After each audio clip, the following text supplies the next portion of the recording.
Hello, grade 10 students. Good day, and this is Mami C. Gonzalez. And now we're moving forward to the third chapter of our research, which is all about the research methodology. So we're already halfway to our research na.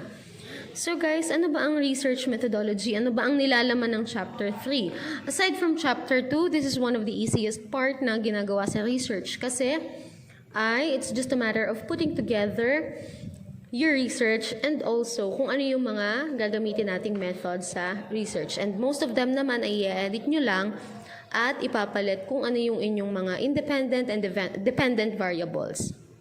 Okay, pero bago ko ituro kung paano gumawa ng research methodology let us define muna what is research methodology. It is the specific procedures or techniques used to identify, select, process, and analyze information about the topic.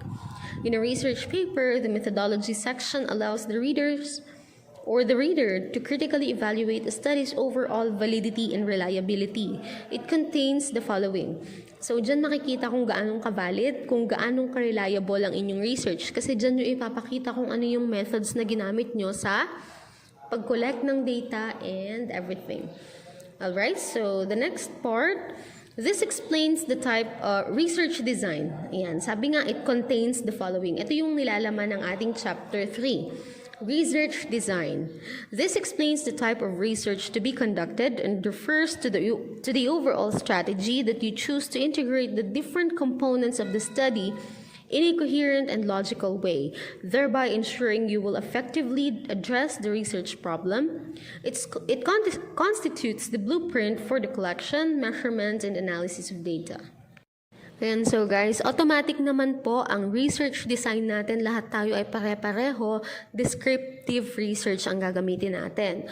So, paano gagawa ng research design? Paano gagawin yung part na yan sa chapter 3? So, ganito lang guys ha.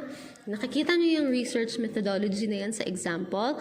This chapter presents the research methodology that will be used in the study. As is na po yan. Yan na yun.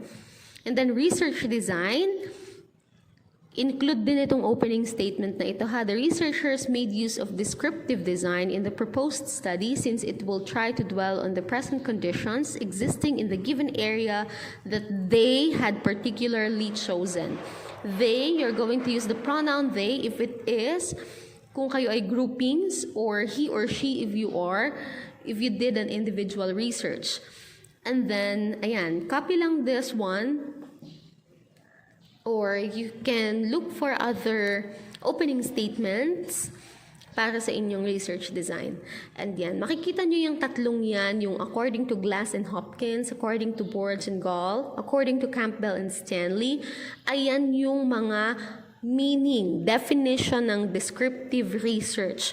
So, ang gagawin nyo lang, hahanap lang kayo sa internet ng dalawang definition ng descriptive research design. Yun lang ha, dalawang definition lang ng descriptive research. Kasi dito sa example ay tatlo ang nakalagay. So, dalawa lang ang gagawin ninyo. Okay, next one, respondents of the study are those persons who have been invited to participate in a particular study and have actually taken part in the study. So, make sure lang na ang respondents ng study nyo, pag sinabi nyong selected students from grade 10 Einstein, ay sila talaga. Hindi pwedeng grade 10 Einstein yung respondents nyo, pero nagpasagot kayo ng questionnaire sa selected students from grade 10 Franklin. So, as is po yun ha, kung sino yung inyong respondents ay yun lang. And I highly advise that if you are going to choose your respondents, since selected lang naman, ay piliin nyo na yung mas mabilis mag-respond. Yung hindi kayo mahihirapang maghintay ng response nila. And i-discuss ko pa rin naman kung paano kayo gagawa ng questionnaire na they are going to respond to. And most probably ay online na lang kasi hindi kayo makakapagpasagot ng questionnaire na yung paper and pen, yung traditional paper and pen. Okay, so the respondents of the study were the selected students from grade 9 Dalton of John Paul College who are enrolled this school year 2019-2020. Okay, i-edit nyo lang dyan ano yung respondents nyo, ilagay nyo dyan, and then school year 2020-2021. Yun lang ang papalitan nyo. Pero yan lang po ang respondents of the study natin.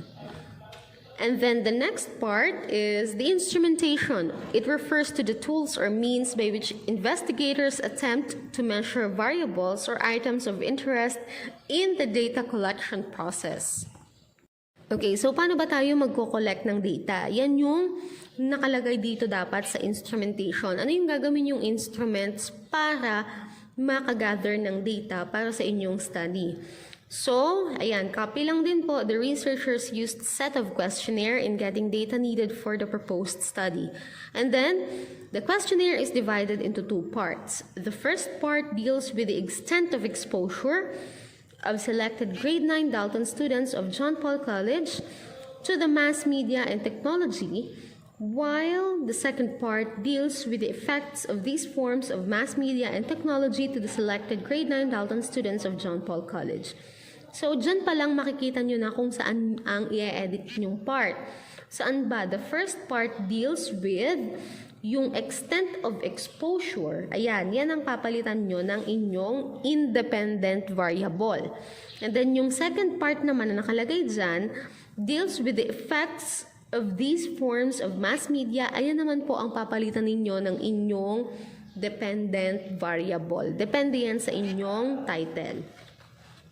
Okay, so next part, we are going to proceed with the data gathering and procedure. Data collection is the process of gathering, measuring information on variables of interest in an established systematic fashion that enables one to answer stated research questions, test hypotheses, and evaluate outcomes. So, yung sa data gathering and procedure, paano kayo mag-gather ng data aside from instrumentation. So, ito yung procedure talaga. So, the researchers, yan, wala pong apostrophe yun kasi researchers ay group. Marami sa isang group. Okay, so the researchers sought permission from the principal of junior high school department, Ms. Neris S. de los Reyes, to be able to distribute the questionnaire to the selected students from grade 9 Dalton. Yan lang yun. Papalitan nyo lang yung selected students from blank. Ano yung or sino yung inyong mga respondents. Yun lang. And then magbibigay tayo ng letter kay Ms. Neris. Yun ay ating papapirmahan sa kanya. So, magbibigay ako noon ay sa next quarter, the letter, and papalitan nyo, lalagyan nyo lang po yun ang inyong name. Ako na ang gagawa ng letter na papipirmahan natin. Ilalagay nyo lang ang name and then your signature, and then i-edit nyo lang yung part doon kung saan nakalagay ang inyong title and kung sino yung pagbibigyan nyo ng questionnaires. Alright, so finally, we have the statistical treatment of data. The term statistical treatment is a catch-all term which means to apply any statistical method to your data. Treatments are divided into two groups: descriptive statistics, which summarize your data as a graph, or summary statistic, and inferential statistics, which makes predictions and test hypotheses about your data. So since descriptive research design ang ating gagamitin, ang magiging treatment din ng data natin is descriptive statistics. Isa-summarize ang data not through graph but through tables. Yan ang magiging content ng ating chapter 4. Okay, so dito po makikita nyo naman that the gathered data were analyzed, tallied, and tabulated by researchers using statistical tools such as mean, coefficient of correlation, for the reliability of the questionnaire and frequency distribution and tabulation of data. As is na po yan. Kokopyahin nyo na lang yung statistical treatment of data. Wala nang papalitan dyan. Yan na po yun. Okay, so maigsi lang naman ang chapter 3. You will be able to complete that right away, especially with the help of your group mates. And guys, kailangan nyo talagang magtulungan dito. Kakaunti na itong gagawin ninyo. Hindi ko na kayo i-require ng madami since wala namang face-to-face. The most important part is that you are enjoying what you're doing and at the same time ay natututo kayo sa paggawa. Kaya ina-advise ko na kayo talaga, you start your research from scratch, hindi yung kumukopya lang kung kani-kanino. Alright, so thank you very much guys for listening and have a wonderful day. Good luck on your research!